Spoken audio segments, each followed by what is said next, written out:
Welcome here at Crypto Hash Review, where we educate and disseminate information about Bitcoin, cryptocurrencies from a Muslim perspective. And we are continuing our galactic journey past the moon now. Khalas, moon finish. now we're heading here. Okay. Anyway, so yeah, today's news, Sunday, where my eye is on the monies. That's the name of the program, innit? Let me mount this thing here so I can focus on the news at hand. Okay, cool. So we have a few articles here, some nice ones. The first one here, start from the bottom. 7 lessons learned from building and scaling Bitcoin mine operations. So like many people ask me about Bitcoin mining. I'm not a miner, so I don't really now have personal knowledge about mining. But there's a good article here about mining. So I'll hopefully put this in the description below, you get more details. But we've got some lessons here. So first lesson is that it takes a lot of money to make money. And this is why I say that Bitcoin is a far superior system than Ethereum, or especially as Ethereum is going towards, which is staking. So with Bitcoin, the network is secured through proof of work, as in you have to actually do work to earn money. Bitcoins are not minted just like that because someone decides to. Nope. They are minted because someone invested money. And next one, number 2, this is, okay, I'm going to do number 2 in a minute. So money, you need to have money to buy the mining rigs, to pay the staff, to pay electricity, all this stuff, all this infrastructure, planning, it requires investment. So that's the very first lesson. You need to understand about Bitcoin money. It's not something simple. And that is, someone says to you, why is Bitcoin worth anything? It's worthless. Say to them, why is it worthless if I've done all this effort and I'm rewarded with Bitcoin? That reward is technically proportional to the amount of effort it takes. There you go. Second one, establish long-term relationships. So this is very important. So where you get your electricity from is very important. You have to get it cheap as possible. Have a good relationship with those around you.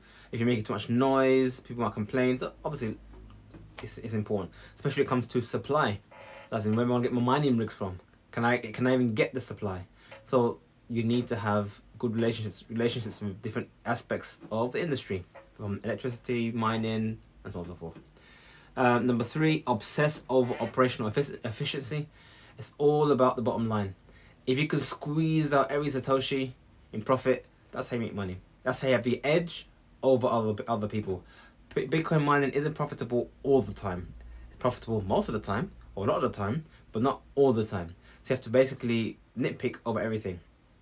And that's why we have the difficulty adjustment on the network. If it becomes prohibitively expensive in the network, and we will know that by the fact that the hashing power would decrease, then every 10 days or so, I think it's 10 days or 2 weeks, every 2 weeks, the difficulty adjusts up, more difficult, or down, less difficult. Never stop innovating. The edge.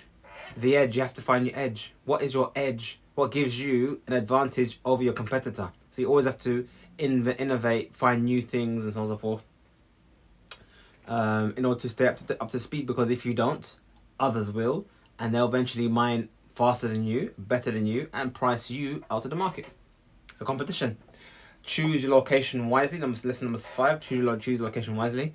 As we saw just this year, where China said don't mine in our country anymore, so miners had to move. That's loss of income, because during that time you're packing up your mining rigs and finding a new location. You're not mining. That's loss of revenue.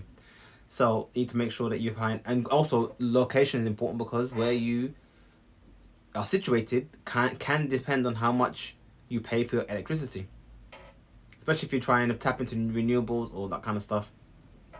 Lesson number 6, time is money. Definitely so. Time is definitely money. And you need to be able to react to the market immediately. So if the difficulty adjustment drops down, you can maybe ramp up your mining to take advantage of the easier difficulty, and so on and so forth. So time is definitely money. And finally, number 7, scale is everything. Economies of scale. So people might think that, oh, Bitcoin went up 1000x, therefore Bitcoin mining must be as profitable. What you find is that even if it is very profitable now, it won't be very profitable forever. Others will come into the market, and your margins, how much you're making profit, get smaller and smaller and smaller. So if every mining rig you're only earning £15 a day revenue, profit after expenses, then to be profitable, you need to have maybe 1,000 of those, and then now you're making £15,000 a day. Now you're making some money, and that's why if you're mining in your bedroom, get only £15 a day. You think, oh, it's great, £15. I'll buy a burger every day. But if you want to really make this profitable and worthwhile, you need to scale up, get a warehouse, buy thousands of rigs, wire them all up, like employ staff and that kind of stuff. And this is that one. Anyway, that was an interesting article. We haven't got much time, so let's continue on. Next one. So there is again, I put this in the connection, the link in the description below, but it talks about Sandbox. And if anyone's heard of that project Sandbox, it's trying to make a decentralized gaming world. It sounds like an okay project from the aspect of gaming. Again, much like Decentraland, it would be better if they just used all the existing Bitcoin on Lightning, but they're not. So they had their own coins, and they just have the issuing, or they gave a tutorial how you can make your own games. So I think last year, each little piece of land, basically you buy land and you can build your own game on the land. It's like 30 quid each piece of land. I think now it's about over £1,000. Sounds like an okay project, but it does seem to be overly hyped, as in there's a lot of hype, but there's no product yet. In a way. Anyway. Bitcoin. Anyway. Okay, so a report has come from Kraken suggesting that the reason why Bitcoin is rallying is due to a supply shock. We've heard it so many times. Basically, so many people are buying Bitcoin that the exchanges are getting, and so they're buying Bitcoin and they're withdrawing it into their own wallet, which I always say to people, you must do that. Try as much as you can. Bring this close to me. Closer. Come closer. There we are. Yeah. Let's get close. Yeah. So people are buying and they lock it into cold storage in some wallet somewhere far away. And therefore, it's late. And therefore, less and less Bitcoin is available on exchanges to exchange. And if the amount of Bitcoin on exchanges goes dangerously low, that means the price can shoot up very fast. That's called a supply shock. So there's not enough to meet the demand, and therefore the price may go like this, or even like this, vertically up. So that's one of the reasons why they suspect that the rally is not over yet. Just a quick thing, just mention, those of you who may know, but on Twitter, Jack Dorsey, the CEO of Twitter, made a comment about inflation being real and hyperinflation being soon, even in the USA, and that sparked a massive discussion online about this topic of hyperinflation or inflation. Some were saying no, because although the printing of money is inflationary, we have a lot of deflationary forces or factors. What does it mean by inflationary? What do you mean by deflationary? If you print more money, that means there's more money in supply, in circulation. Therefore, that would inflate the supply, the price, meaning that things will start being more expensive. But there are things in the market which are deflationary, which causes price to go cheaper. Things like technology, technological advances, these kind of things cause things to get cheaper and cheaper and cheaper. I mean, just an example, as in my watch, this probably got the same computing power as probably a computer back in the 80s. So, but it's cheaper to make. You can, so because it becomes cheaper and cheaper and cheaper to make certain things, that's deflation. It causes things to go cheaper, not more expensive. So just one person said this cancels each other out, and others say no, because we're starting seeing things getting more and more expensive.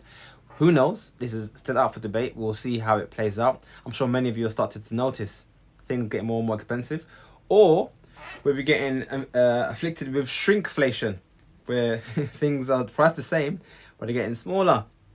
A packet of crisps, which was quite full, now it's just full of air. It's getting worse. So we'll see how this plays out. But basically, me personally, I feel that inflation will be more profound and pronounced, at least in the short term, maybe in the long term. it's kind of hard. I think it's hard for me to have an opinion because what I think is going to happen and what I want to happen, and even if I want it to happen, do I really want it to happen in that regards? As in, I might want Bitcoin to really shine and go up in value because due to inflation, but that's not necessarily good for the next guy who hasn't got Bitcoin. So it's a bit of a weird one. Maybe I'll make it easy for all of you to survive this oncoming inflation. Celebrities embrace NFTs in a big way. Another newspaper article. And just a little explanation. So NFTs are non-fungible tokens. That basically means that you can have like Bitcoin, but Bitcoin is fungible, means each Bitcoin is exactly the same. A non-fungible token basically means I can have a token for my AirPods and I can have a token for my wallet. So I've got two separate tokens, but they're both tokens, but they're different because they're non-fungible. So people are now making it basically. It becomes like these cards, these tokens, these cards that you buy, like these collectible cards, like Pokemon cards. That's what basically NFTs are becoming. But some of these things are being sold for mad amounts of money. So be aware that it's going to become more and more of a thing. Every celebrity is going to jump on board. So look, I'm issuing my NFT, my special Justin Bieber NFT. Go to my website and buy my JPEG that I got. I paid $0 to make, and now I'm distributing them for £100 each. Will it make you money? Possibly. Is it worth it? That's up to you. But what advice would I give to NFTs? I would not suggest you purchase any NFT unless you actually want it for yourself. It has some functionality to yourself, like it's something you want to collect. Or it has some functionality like maybe land on Decentraland or on Sandbox, where you can actually do something. Like you make a game, you can make a little world, you can make a little office. That's something you can actually do. So that's an NFT that is, for me, is useful. And it's up to you to decide if the price is worth it. But as for just an NFT, which is like a JPEG of some monkey dressed a certain way, if you wanted to buy a picture, you can buy a picture. There's nothing wrong buying a picture. But is it worth 50 million? I think the other day one NFT sold for $50 million. Someone's got money to burn. Okay. What else we got left in the news? Let's skip that one. Okay. So those of you might have noticed that Decentraland had a massive pump of like almost 300% last couple of days, which basically means that the company itself that actually is working on Decentraland, who has lots of that actual coin, has now got, they said, $200 million worth of mana. $600 million worth of mana due to the pump.